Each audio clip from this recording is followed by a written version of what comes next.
शिव महापुराण द्वितीय खंड 27वां अध्याय। भगवान शिव के द्विजेश्वर अवतार का वर्णन। नंदीश्वर बोले, हे तात, अब मैं सज्जनों के लिए कल्याणकारी तथा उन्हें सुख देने वाले परमात्मा शिव के द्विजेश्वर अवतार का वर्णन करता हूँ, उसे सुनिए।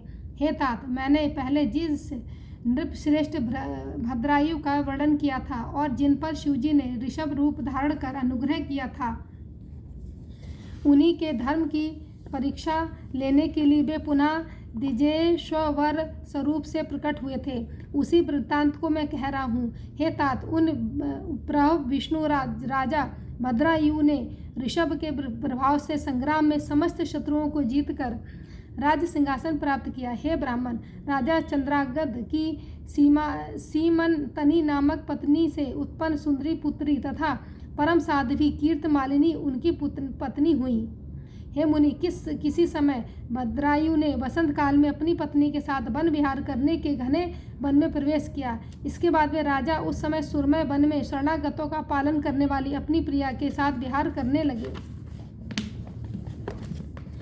तब उनके धर्म की दृढ़ता की परीक्षा के लिए पार्वती सहित भगवान शिव ने वहीं पर एक लीला की।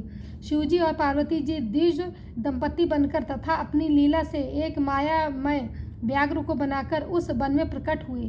वे दोनों द्विज दंपति जहाँ राजा विहार कर रहे थे वहीं से थोड़ी दूर पर व्याघ्र द्वारा पीछा किए जाने पर भय से व्याकुल होकर दौड़ते रोते चिल्लाते हुए राजा के समीप पहुँचे। शरणागत वत्सल एवं क्षत्रियों में श्रेष्ठ उन राजा भद्रायु ने व्याघ्र से आक्रांत होकर हे तात चिल्लाते हुए उन दोनों को देखा। हे मुनि श्रेष्ठ, अपनी माया से द्विज दंपति बने हुए उन दोनों भय से व्याकुल होकर महाराज भद्रायु ने इस प्रकार कहा। द्विज दंपति बोले, हे महाराज, हे धर्म वित्तम, हम दोनों की रक्षा कीजिए। हे महाप्रभु, हम दोनों का यह खाने के लिए यह व्याघ्र आ रहा है। हे धर्मज्ञ, यह हिंसक काल सदृश तथा सभी प्राणियों के लिए भयंकर व्याघ्र आकर जब तक हम दोनों को खा न ले, उसके पहले ही आप इस व्याघ्र से हम लोगों को बचा लीजिए। नंदीश्वर बोले, उन महावीर राजा ने उन दोनों का करुण क्रंदन सुनकर ज्यों ही अत्यंत शीघ्रता पूर्वक धनुष धारण किया।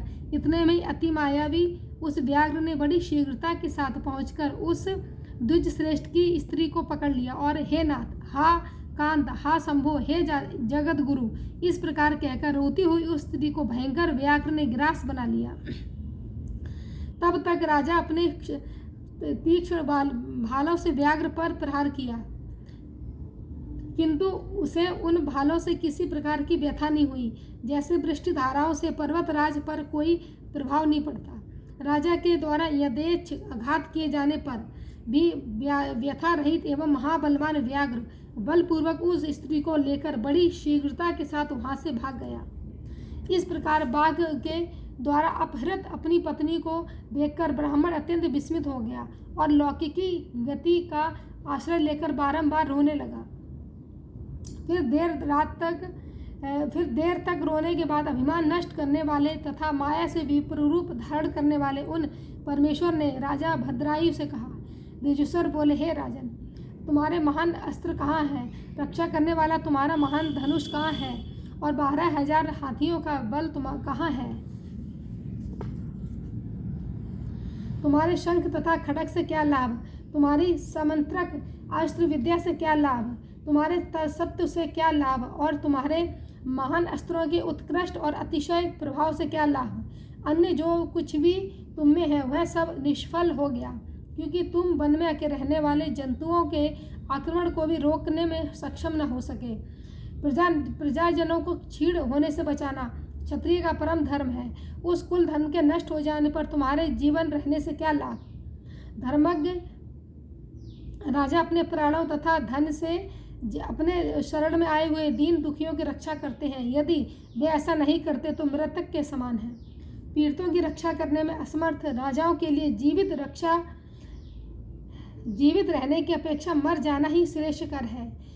दान से हीन धनी लोगों के लिए ग्रस्त होने की अपेक्षा भिखारी होना ही कहीं अधिक श्रेष्ठ है।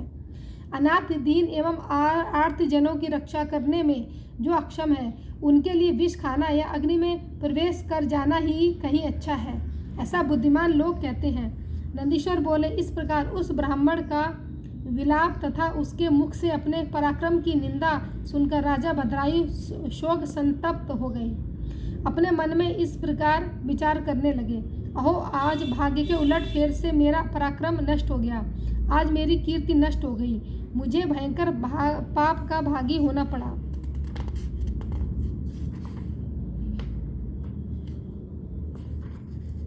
मुझे अभागे तथा दुर्बुद्धि का कुलोचित धर्म नष्ट हो गया। निश्चय ही मेरी संपत्तियों, राज्य और आयु का भी नाश हो जाएगा। अपनी पत्नी के मर जाने से शोक संतप्त इस ब्राह्मण को आज अतिशय प्राणों को देकर शोक रहित करूंगा। इस प्रकार नृपश्रेष्ठ भद्रायु ने अपने मन में निश्चय कर उस ब्राह्मण के चरणों में गिरकर उसे सांत्वना देते हुए कहा। भद्रायु बोले, हे ब्राह्मण, हे महाप्राज्ञ, मुझ नष्ट तेज वाले क्षत्रिय धाम पर कृपा करके अपने शोक का त्याग कीजिए। मैं आज अपना अभीष्ट पूरा करूंगा। यह राज, यह रानी और मेरा यह शरीर सब कुछ आपके अधीन है। इसके अतिरिक्त आप और क्या चाहते हैं? ब्राह्मण बोले, अंधे को दर्पण से क्या लाभ, भिक्षा से जीवन निर्वाह करने वाले को घर की क्या आवश्यकता, मूर्ख को पुस्तक से क्या लाभ और स्त्रीविहीन पुरुष को धन से क्या प्रयोजन। इस समय मेरी स्त्री मर चुकी है और मैंने कभी काम सुख का उपभोग नहीं किया, अतः मैं आपकी इस पटरानी को चाहता हूँ, इसे मुझे दे दीजिए।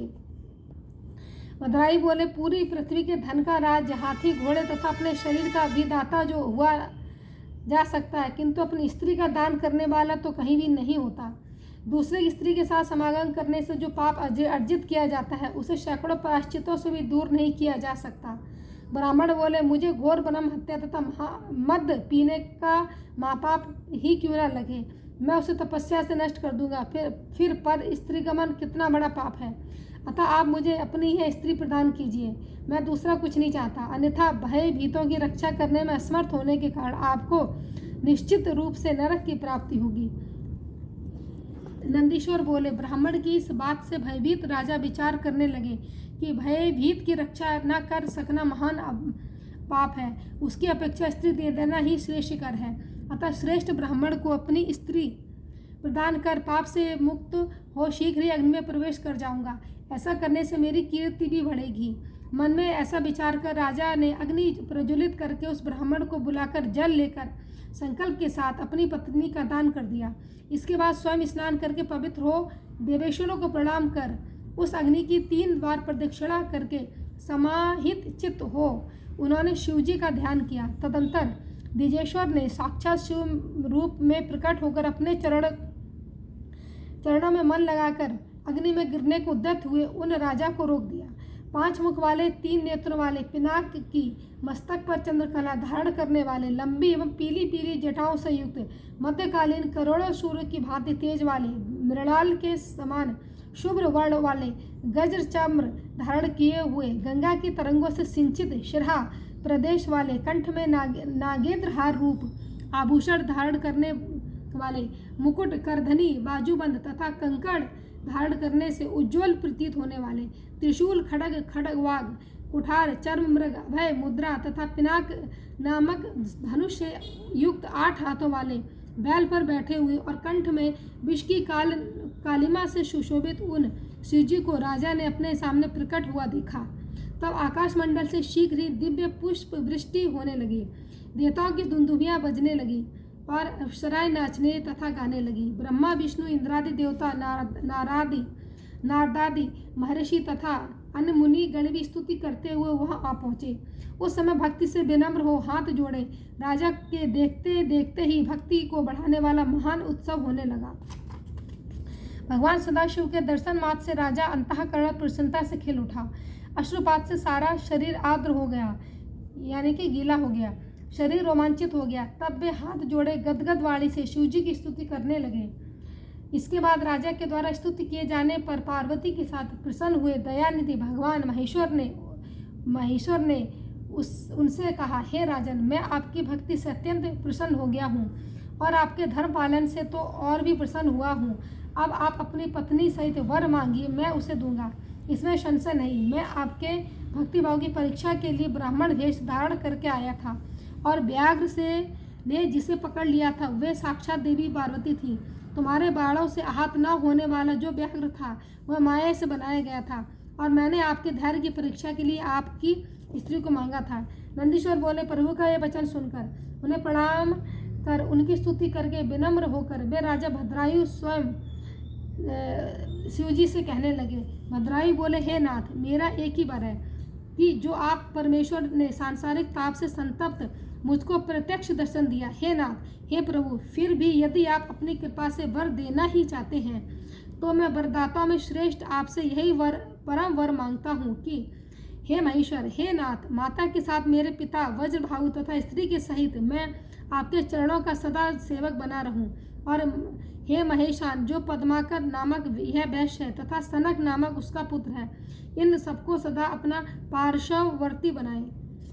नंदीश्वर बोले, तदनंतर उन राजा की कीर्तिमालिनी नामक पत्नी भी आनंदित होकर अपनी भक्ति से शिवजी को प्रसन्न कर उत्तम वरदान मांगने लगी। रानी बोली, हे महादेव, मेरे पिता चंद्रांगद और मेरी माता सीमनितनी, इन दोनों के लिए प्रसन्नतापूर्वक आपके समीप निवास की याचना करती हूँ।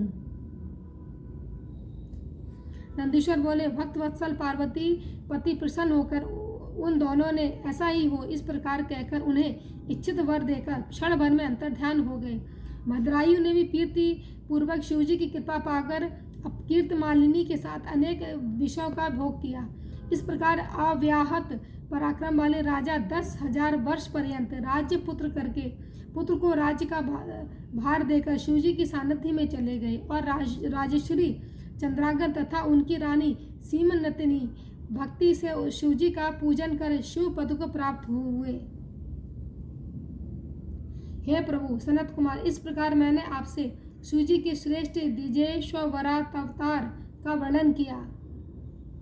इससे राजा भद्रायु को परम सुख प्राप्त हुआ। पवित्र कीर्ति वाले द्विजेश संघक शिवावतार के इस परम पवित्र तथा अत्यंत अद्भुत चरित्र को पढ़ने तथा सुनने वाला शिव पद को प्राप्त होता है। जो एकाग्रचित होकर इसे प्रतिदिन सुनता अथवा सुनाता है वह अपने धर्म से विचलित नहीं होता और परलोक में उत्तम गति प्राप्त करता है। हरि ओम। भगवान शिव की जय।